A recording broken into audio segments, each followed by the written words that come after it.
Todo mundo fala sobre querer mudar de vida. Fantasiam sobre a versão de si mesmos que já descobriu tudo. O dinheiro, a liberdade, o propósito. Aquela versão que acorda e realmente quer estar viva. Mas essa fantasia deixa de fora a verdade. E a verdade real é mais sombria. Existe um livro agora mesmo em uma estante, presente em mais de 4 milhões de lares ao redor do mundo. Ele está continuamente em circulação, desde 1946. Nunca foi desmascarado, nunca foi explicado como erro, nunca saiu de moda, e quase ninguém fala sobre o que realmente está dentro dele. Steve Jobs manteve esse livro sobre sua mesa durante a última década de sua vida, com sua cópia pessoal sublinhada em quase todas as páginas. Bill Gates o chamou de o livro mais importante que já leu. Paul McCartney disse que ele mudou permanentemente sua compreensão da realidade. 3 das mentes mais influentes da história moderna. Um único livro. Não são pessoas ingênuas, não são pessoas supersticiosas, são pessoas que construíram impérios, reinventaram a tecnologia e mudaram a cultura de forma permanente. E todos chegaram ao mesmo ponto. Agora, aqui está o que ninguém conta. Eu não vou te dar um resumo seguro desse livro. Essa versão o mantém inofensivo, interessante, inspirador e, no final, inútil. Eu vou te dizer o que ele realmente documenta, o que ele afirma provar e por quê. Se ao menos uma parte disso for verdadeira, você esteve resolvendo o problema errado a vida inteira. O livro se chama Autobiografia de um Yogi, de Paramahansa Yogananda, e é isso que essas pessoas estavam vendo ali dentro.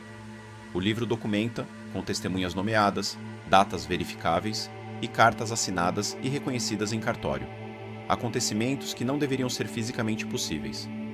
Uma mulher chamada Jiri Bala não consumiu absolutamente nenhum alimento e nenhuma água por mais de 50 anos.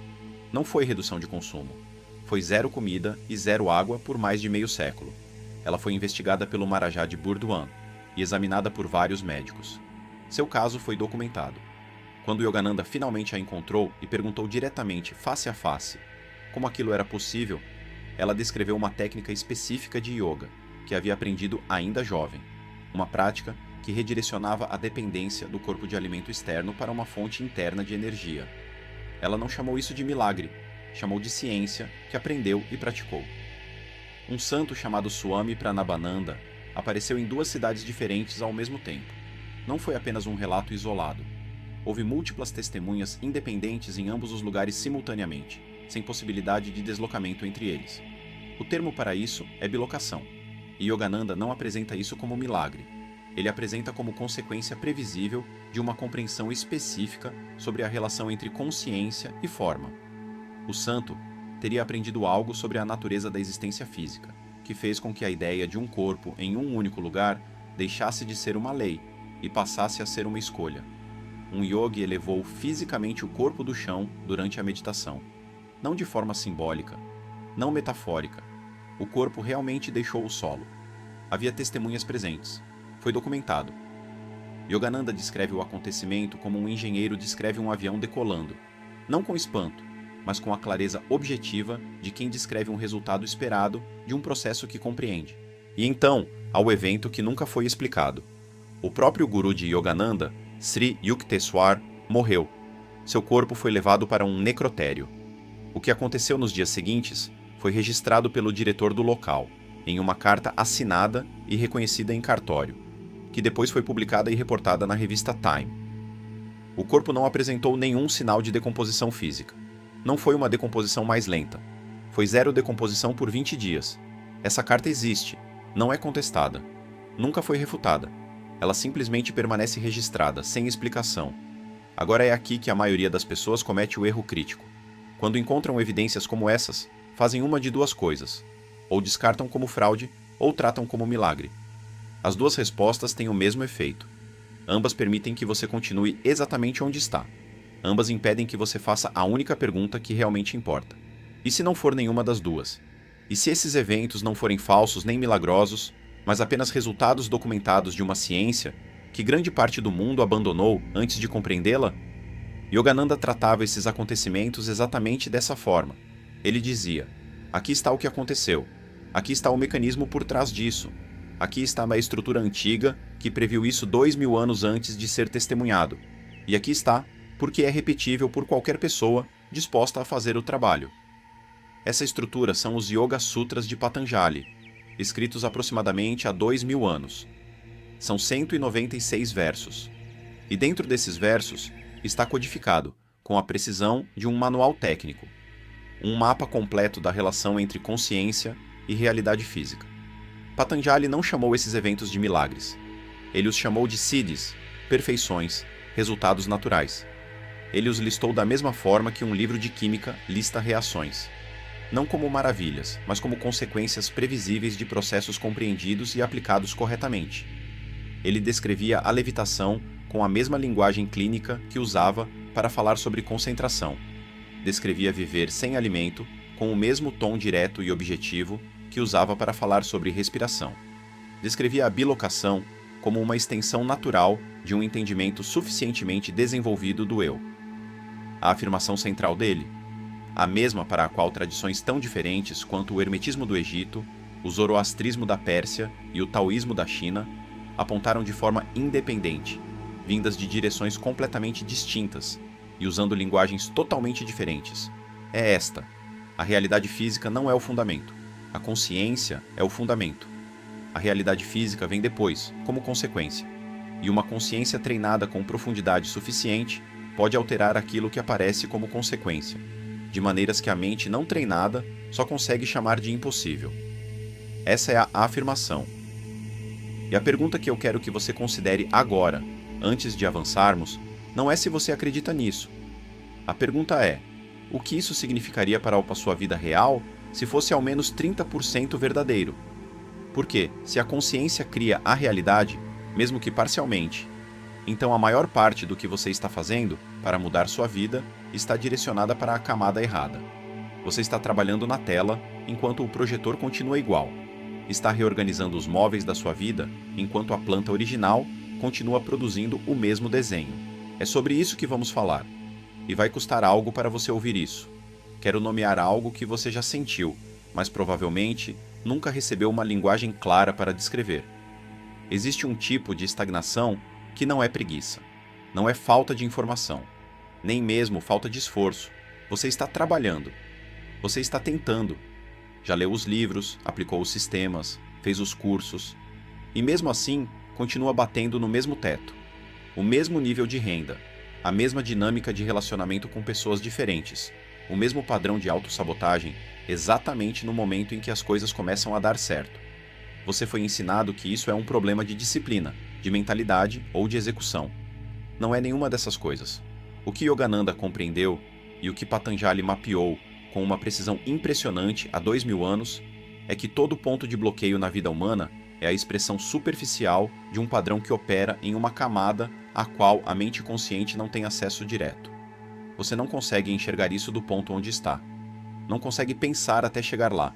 E qualquer solução aplicada apenas na superfície, mais esforço, melhor estratégia, novo ambiente, falha em movê-lo, porque você não está trabalhando na camada onde o padrão realmente vive.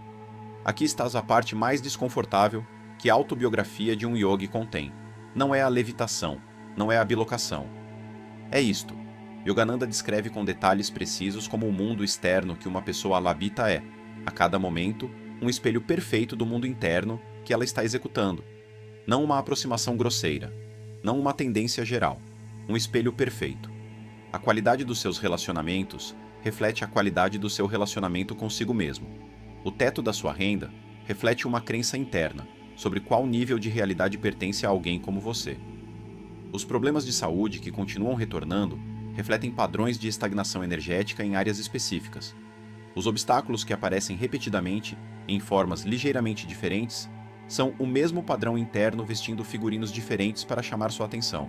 É isso que a tradição yogi chama de karma. Não karma como punição moral, não karma como um placar cósmico, karma como feedback preciso. O universo é um sistema que devolve a você, em forma externa, o conteúdo exato do seu estado interno, com a especificidade e a precisão de um espelho. Sem exceção.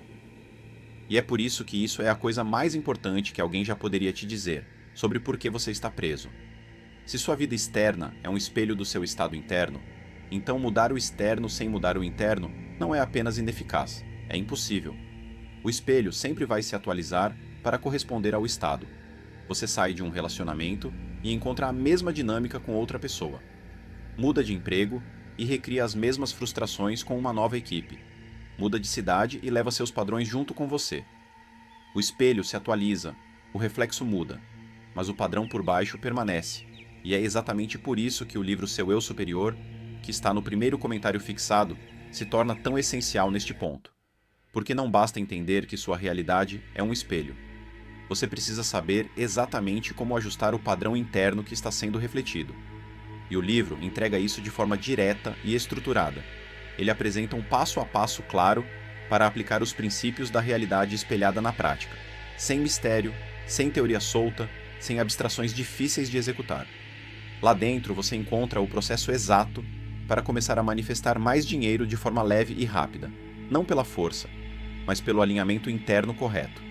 Aprende como reorganizar sua mente, suas emoções e sua energia para que oportunidades financeiras passem a surgir de maneira magnética e fluida. Não como sorte, não como acaso, mas como consequência de um estado interno ajustado. O livro também mostra como manifestar um relacionamento saudável, estável e amoroso. Como quebrar padrões repetitivos que sabotam suas conexões. Como deixar de atrair as mesmas dinâmicas desgastantes e começar a refletir uma frequência interna que naturalmente puxa relações verdadeiras, recíprocas e consistentes. E vai além. Ele ensina como aplicar esses mesmos princípios para acessar mais saúde, mais vitalidade e mais equilíbrio.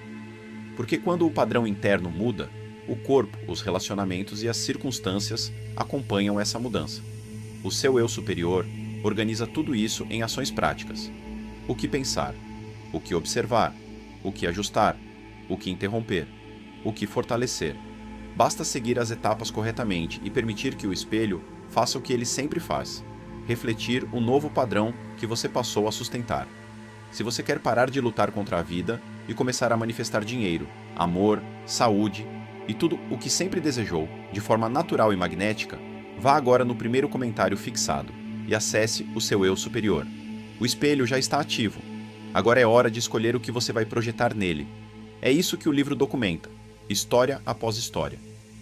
Yogananda encontra pessoas que passaram décadas tentando mudar suas circunstâncias externas, pessoas ricas que não encontram paz, pessoas inteligentes que não encontram direção, pessoas disciplinadas que não encontram realização. E em cada caso, o ensinamento é o mesmo. Você está trabalhando no reflexo. O trabalho está na fonte. Mas aqui está a parte que ninguém costuma mencionar sobre esse ensinamento, porque ele soa empoderador. Você cria sua realidade, portanto, pode mudá-la. Mas existe um lado sombrio nisso que atinge como um balde de água fria. Se a sua vida externa é um espelho perfeito do seu estado interno, então você é responsável por tudo. Não por uma parte, mas por tudo. Pelas coisas das quais você se orgulha e pelas coisas das quais sente vergonha. Pelos sucessos e pelos fracassos. Pelas pessoas que te machucaram e pelos padrões que te levaram até elas. Essa é a ideia mais confrontadora de todo o sistema yogi. E também é a mais libertadora. Porque responsabilidade é a única coisa que realmente te dá poder. No momento em que você aceita que a fonte das suas circunstâncias é interna, você ganha a capacidade de mudá-las de uma forma que nenhum esforço externo jamais poderia proporcionar. A maioria das pessoas não aceita isso. É desconfortável demais. É mais fácil manter a ideia de que o mundo está fazendo coisas contra você, que o teto é a economia, a concorrência, o momento errado ou o seu passado. Essas explicações parecem verdadeiras porque possuem evidências na superfície. Mas não são a causa, são o reflexo. A causa sempre está acima, na origem. E Patanjali dedicou sua vida inteira a mapear exatamente como chegar até lá. Preciso parar e te contar algo sobre Patanjali, que quase ninguém na conversa ocidental sobre yoga menciona. Patanjali não era um professor espiritual no sentido em que usamos essa expressão hoje.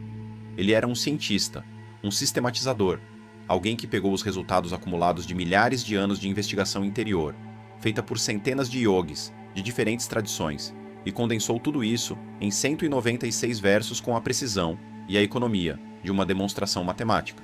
Os Yoga Sutras não são um texto espiritual no sentido comum, são um manual técnico. Eles descrevem entradas específicas, processos específicos e resultados específicos.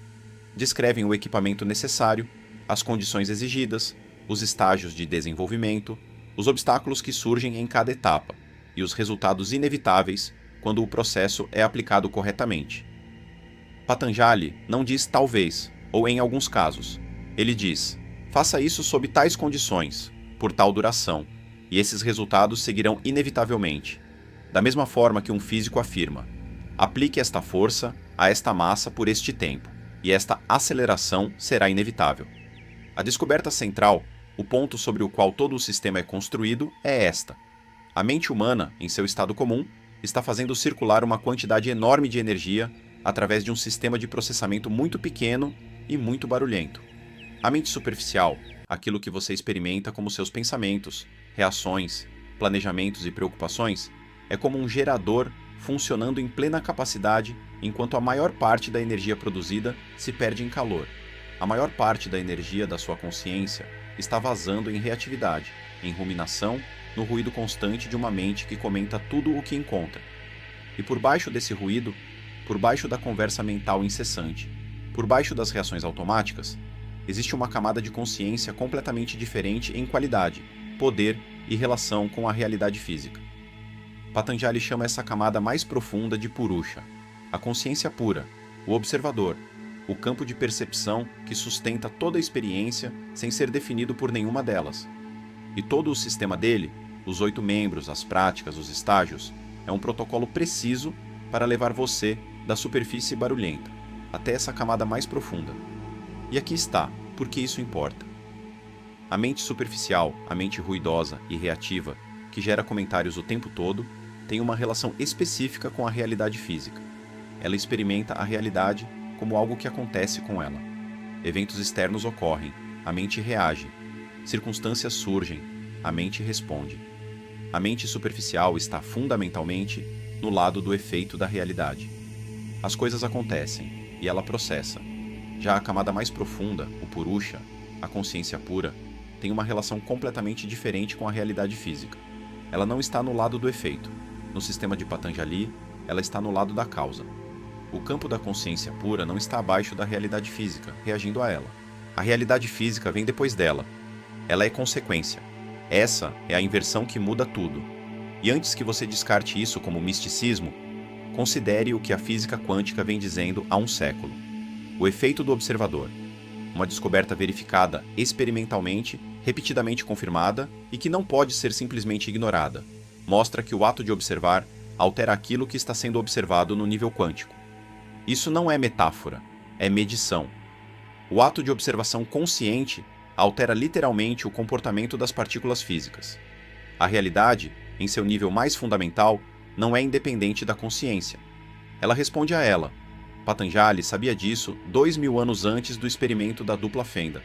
Ele havia mapeado essa relação não de forma teórica, mas empírica, por meio de milhares de experimentos conduzidos por pessoas que treinaram a própria consciência até um nível em que a relação entre percepção e realidade física se tornava diretamente observável. Os siddhis, levitação, bilocação, viver sem alimento, ler mentes, conhecer o futuro, não são o objetivo do sistema, são a evidência.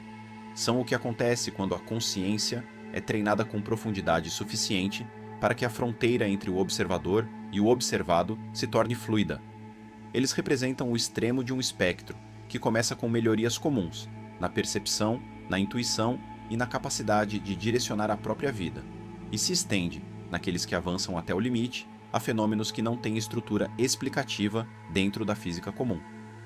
Yogananda documenta esses casos, não para impressionar você. Ele os documenta como prova de conceito, como evidência de que o espectro é real, como demonstração de que, se o extremo é possível, e ele fornece evidências documentadas, testemunhadas e registradas em cartório de que é, então, o lado comum desse mesmo espectro não é apenas possível para você. Ele está disponível agora, hoje, com a prática correta. O lado comum do espectro é este: uma consciência que foi treinada, mesmo que parcialmente, em direção à sua camada mais profunda, começa a experimentar a realidade de forma diferente. Problemas que pareciam fixos começam a se mover. Padrões que pareciam estruturais começam a se dissolver. Oportunidades aparecem que antes eram invisíveis. Não porque o mundo mudou, mas porque o observador mudou. As decisões ficam mais claras. Os relacionamentos se tornam mais honestos. a distância entre intenção e resultado começa a diminuir, com uma consistência que não pode ser explicada apenas pelo esforço. É isso que Patanjali oferece. É isso que Yogananda documentou. É isso que esse sistema, aplicado corretamente, realmente faz. E aqui está a parte assustadora. Ele exige que você vá a um lugar onde a maioria das pessoas nunca irá. Não um lugar exótico, não um lugar distante, mas um lugar imediatamente disponível e quase totalmente evitado.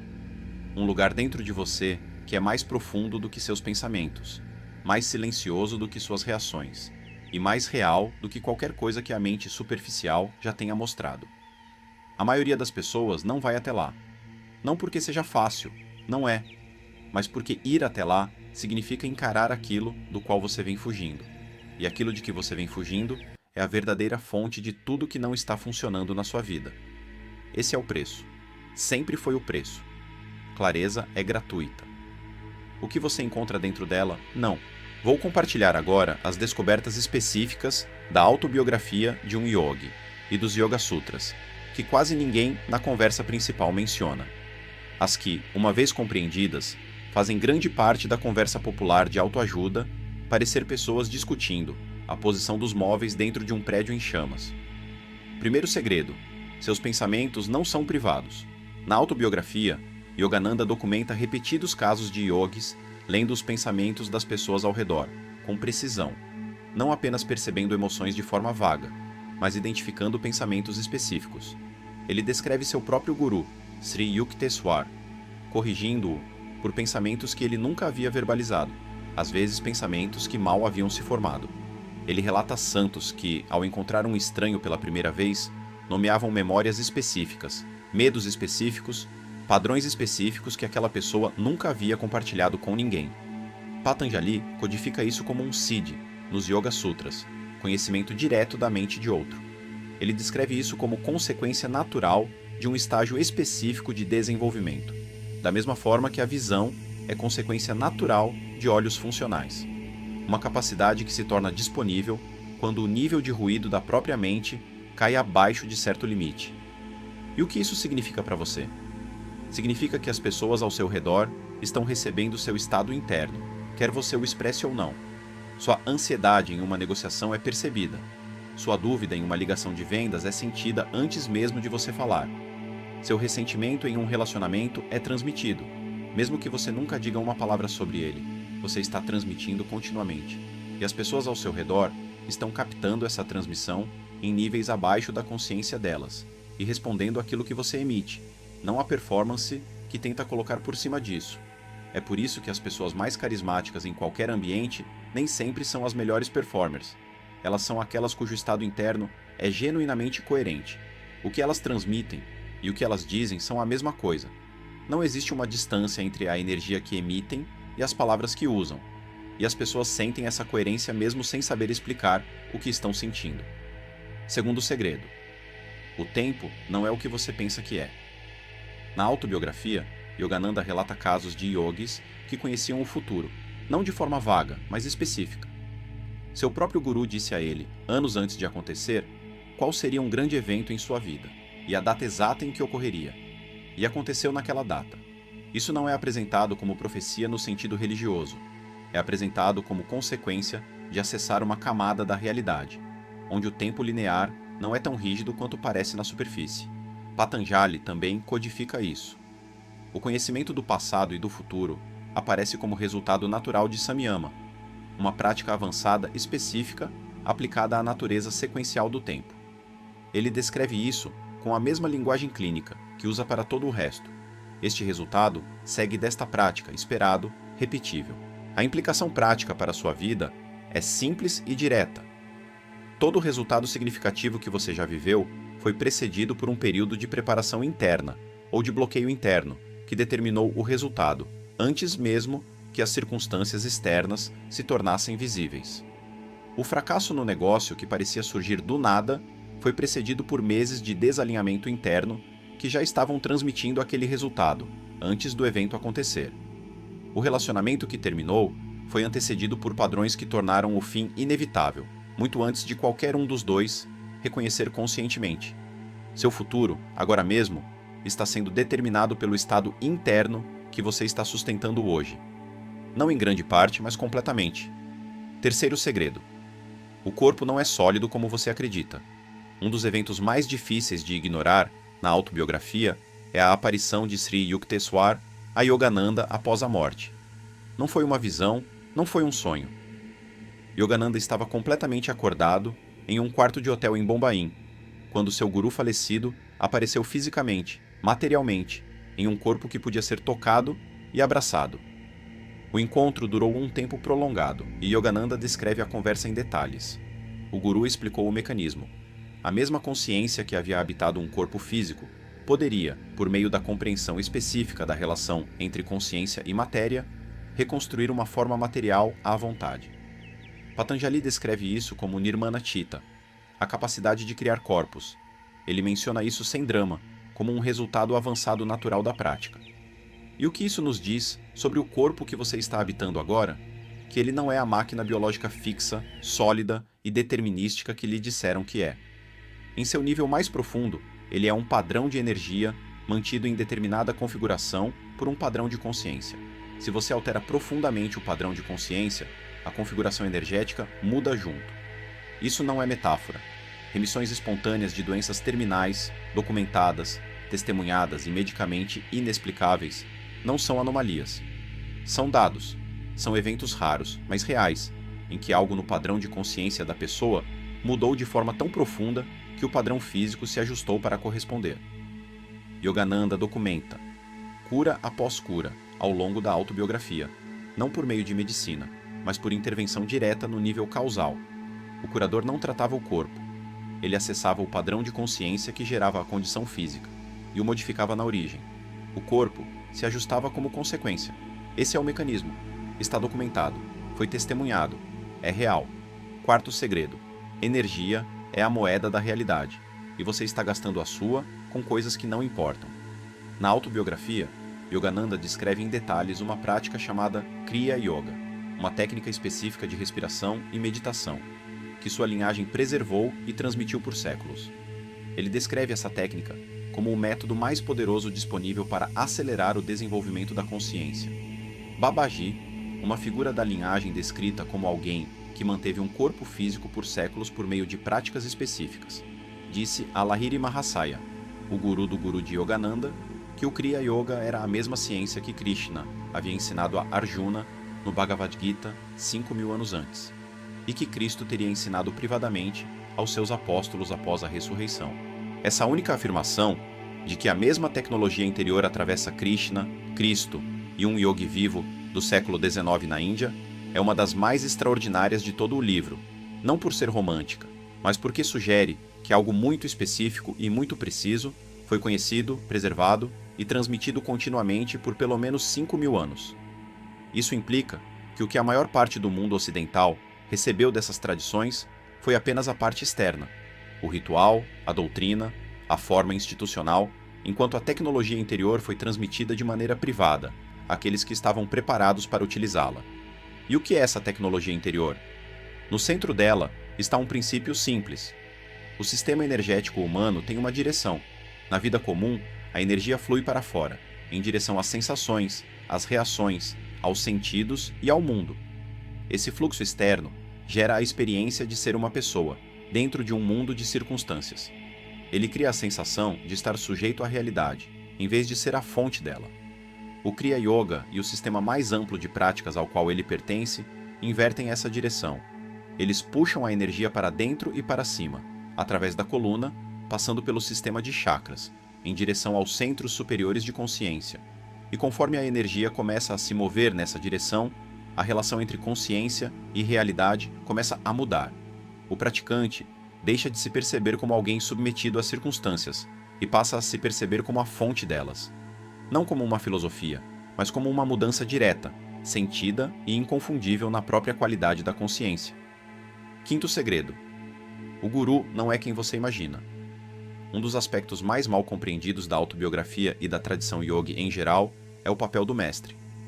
Leitores ocidentais tendem a interpretar a relação com o guru através da lente de autoridade, dependência ou devoção religiosa. Eles perdem o que isso realmente significa. Yogananda descreve sua relação com o Sri Yukteswar de maneira específica e esclarecedora. A função do guru não é simplesmente transmitir informação. Não é apenas ensinar práticas, embora práticas sejam ensinadas.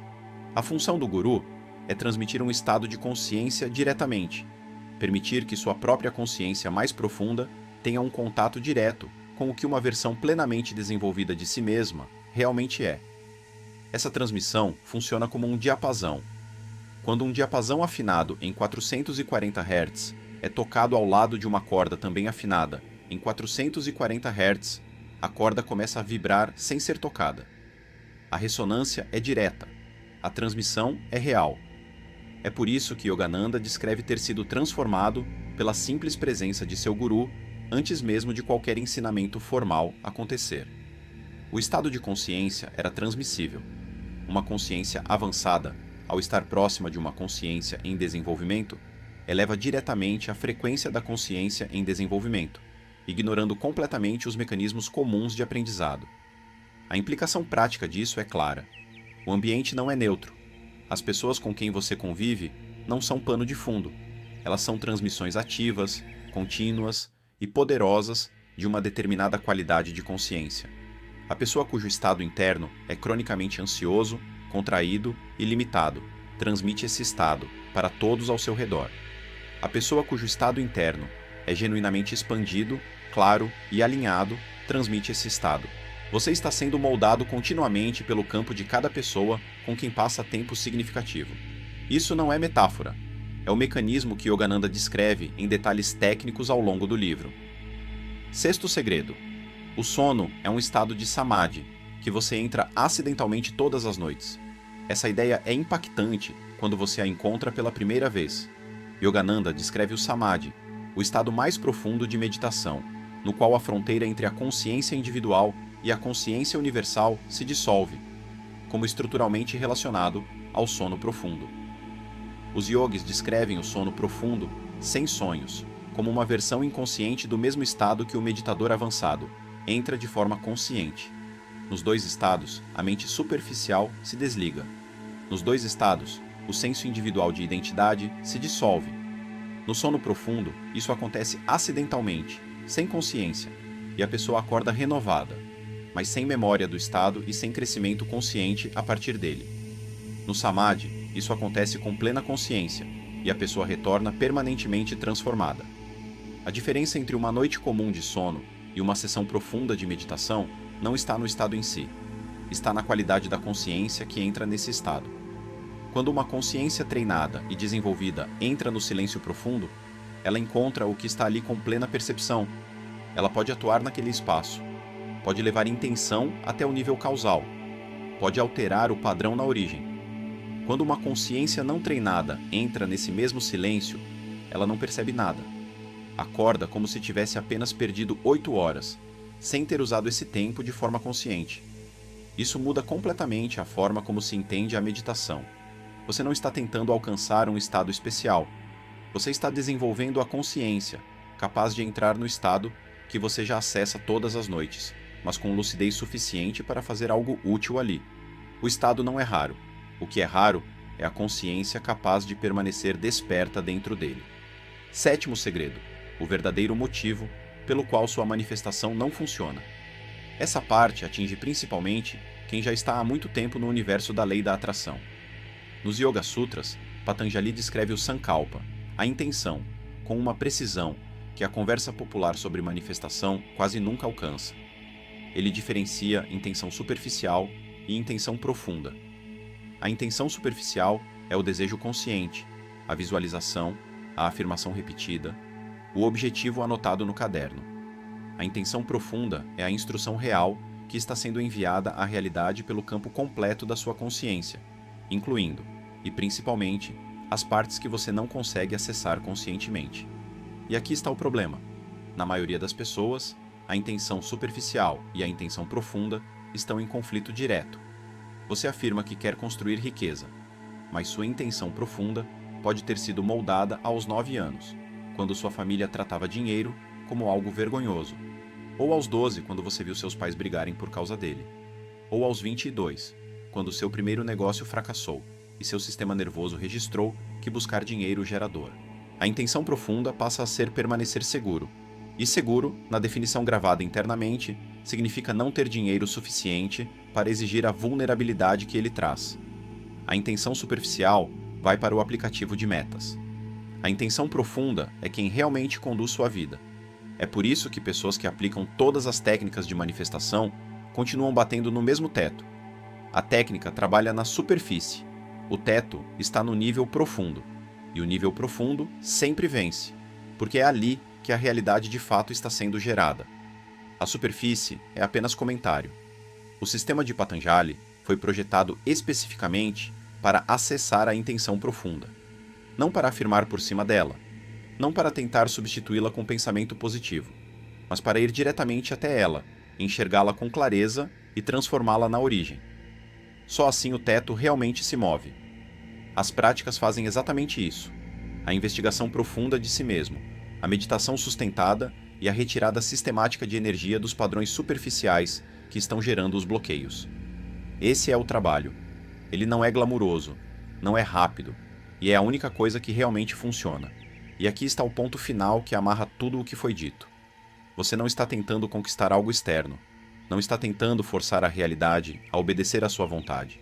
Está tentando alinhar o nível profundo da sua consciência com aquilo que você afirma desejar na superfície. Quando essa coerência surge, a mudança externa deixa de ser um esforço e se torna consequência. O poder nunca esteve fora. A causa nunca esteve fora. O tempo, o corpo, a energia, as circunstâncias. Tudo responde ao padrão interno que você sustenta de forma consistente. Enquanto houver divisão entre o que você diz que quer e o que você realmente carrega dentro de si, a realidade continuará refletindo essa divisão. Quando essa divisão é dissolvida, o reflexo muda. Essa é a verdadeira promessa do sistema. Não milagres aleatórios, não atalhos emocionais, mas acesso direto ao nível onde a realidade é estruturada. E a partir desse nível, mudança é inevitável. O trabalho é interno, o resultado é externo, e a responsabilidade, que no início parecia pesada, revela-se como liberdade absoluta. Espero que você aplique tudo o que aprendeu nesse vídeo, em sua vida. Nos vemos no próximo Despertar.